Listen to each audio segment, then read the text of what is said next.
Inter fans from all over the world, welcome to the Interglobe. There's nothing to laugh about today. Oh my god, not only we lost the derby, but I did a video and the first time 13 minutes of video, and then I realized that I didn't mention Darmian and Dumfries. The mistakes of a beginner. So here I am doing the video again. Let's talk about the game and then see the players and their performances.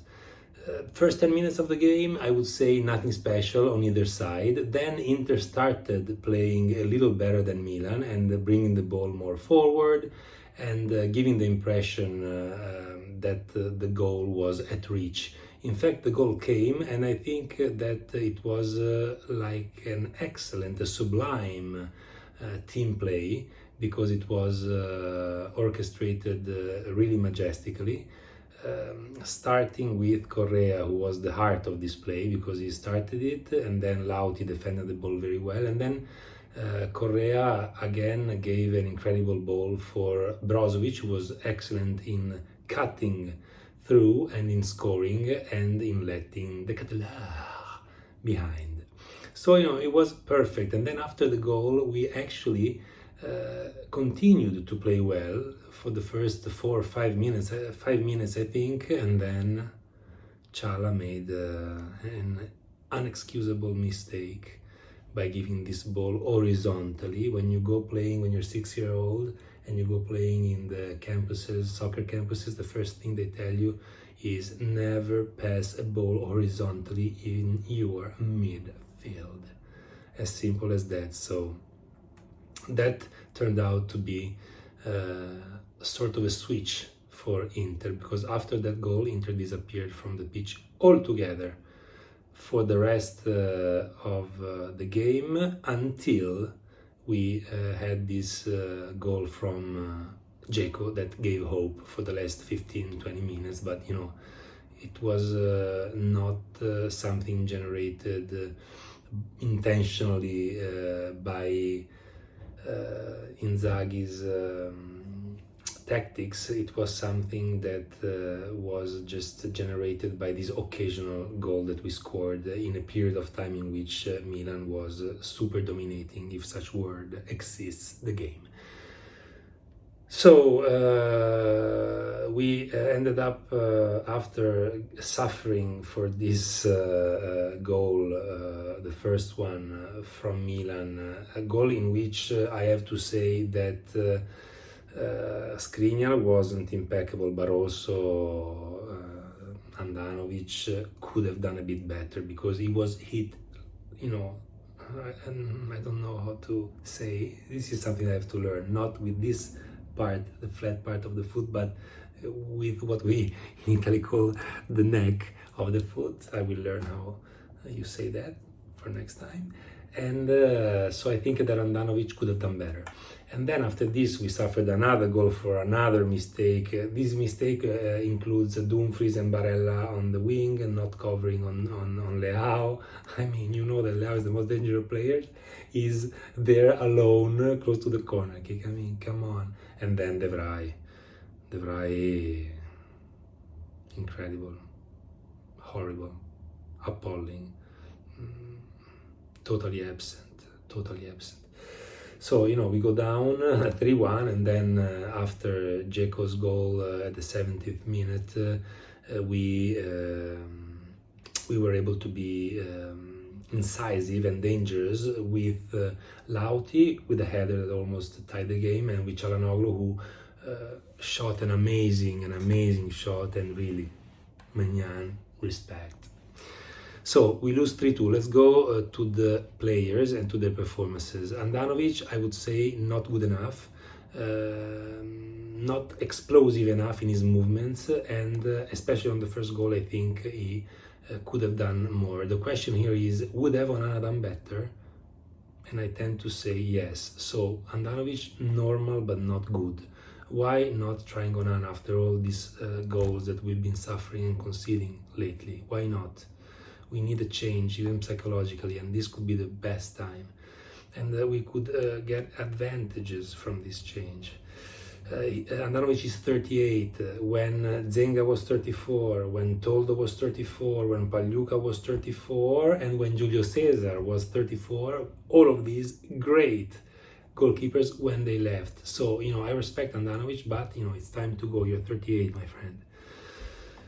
Then Skriniar, horrible. Leao destroyed him. Period. So, not good. Even worse than Skriniar, as we said, De Vrij.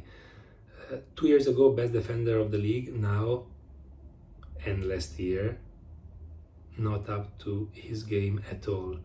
And he is in a very important position because he is in the backbone of the team with Andanovic, with Brozovic, and with Lukaku. So it's really fundamental to have somebody as an alternative in that role, and not somebody who is a 34-year-old defender from Lazio, honestly. Even if he can be the Ranocchio of the team, but we need the alternative to De Vrij, and possibly the new De Vrij. Bastoni, also not good, very bad in marking lately. He stays like 2-3 meters from his opponents inside the box. This is just not acceptable, so he needs to work on that. Only excuse for him is that he wasn't feeling well during this week, so maybe the fever, I don't know, maybe he was feeling weak.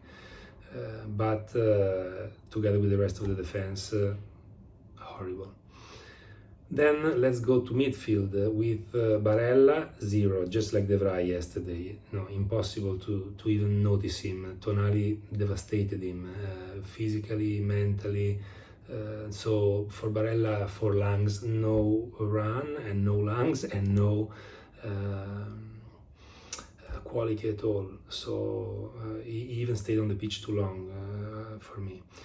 Then Çalhanoğlu, if would have he scored this last shot that Maignan took, I mean, his performance would have been good, or at least sufficient, but because of the mistake he made in the first half for the first goal that changed the game altogether, I have to give it also to Çalha a grade that's not good.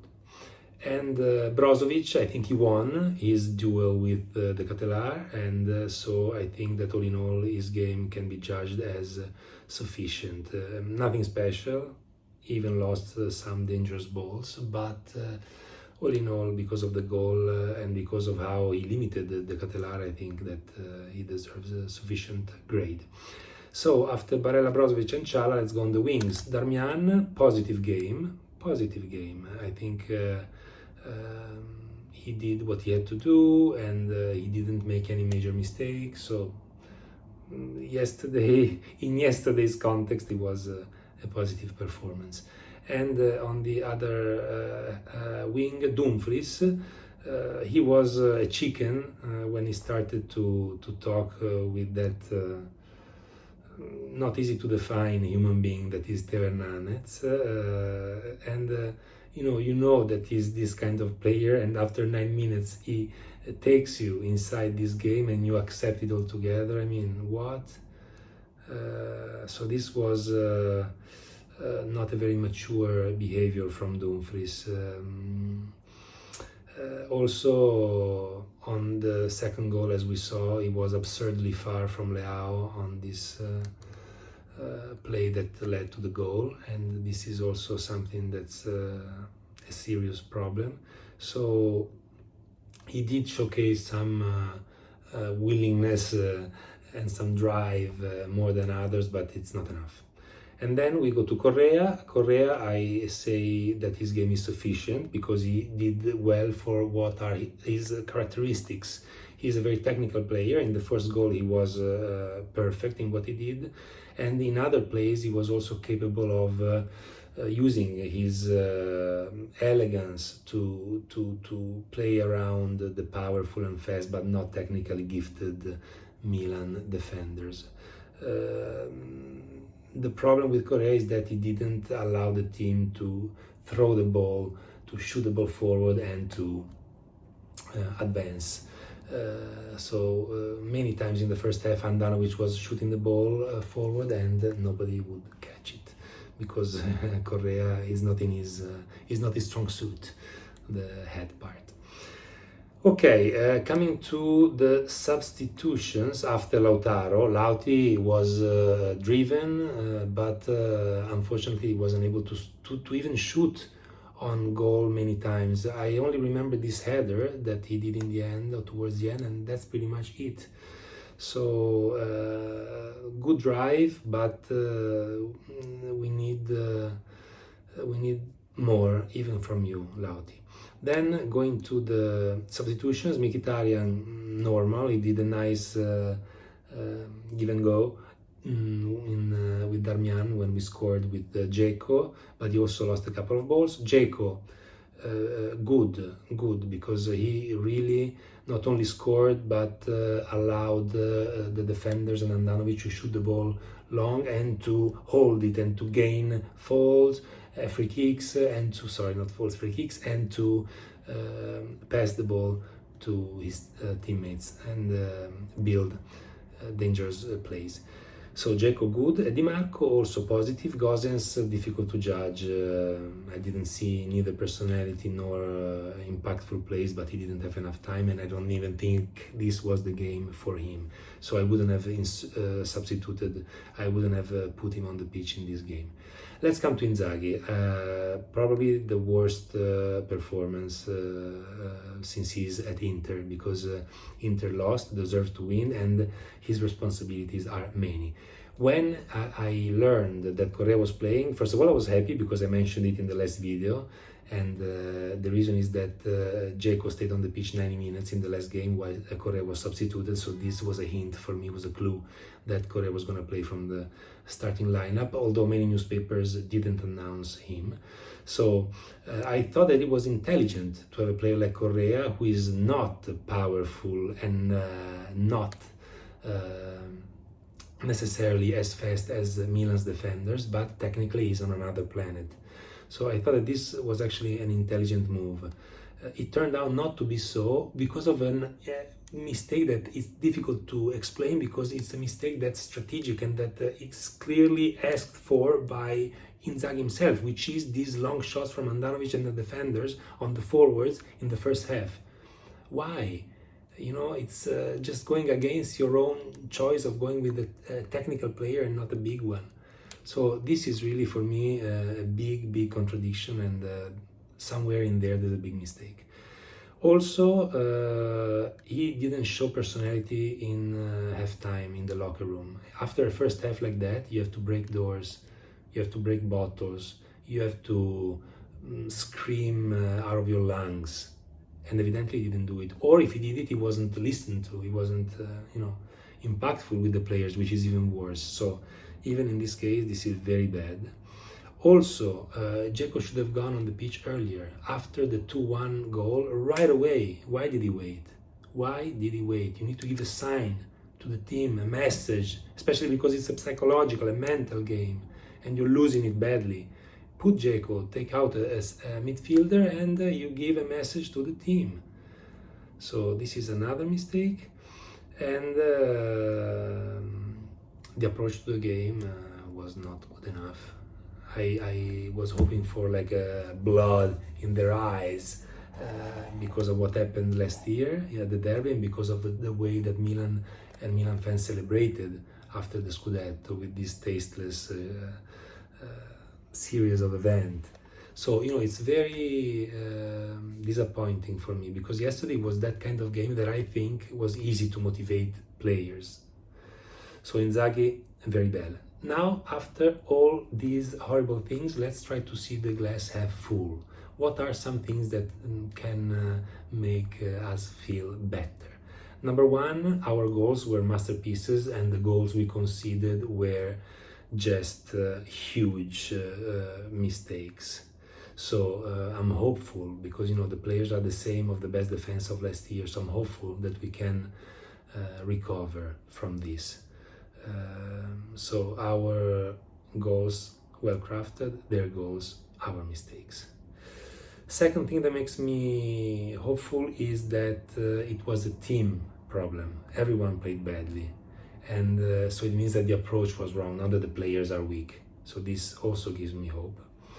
Another things that give me hope is that Milan is speed and youth, while Inter is solidity and power. And Milan showcased their qualities. We didn't, because we were not powerful, and we were not powerful and we were not solid because we are not there physically yet. So I hope that the athletic situation of our players will get better soon, and the fact that we're not there yet, in a way, makes me hopeful that we will get there sometime soon. So yes, these are the things to look at and to be not so sad about, hopefully. Thank you for listening. If you enjoyed the video, please press the like button and subscribe to my channel and fulfill my dream of arriving to 20 subscribers. Thank you so much and see you soon.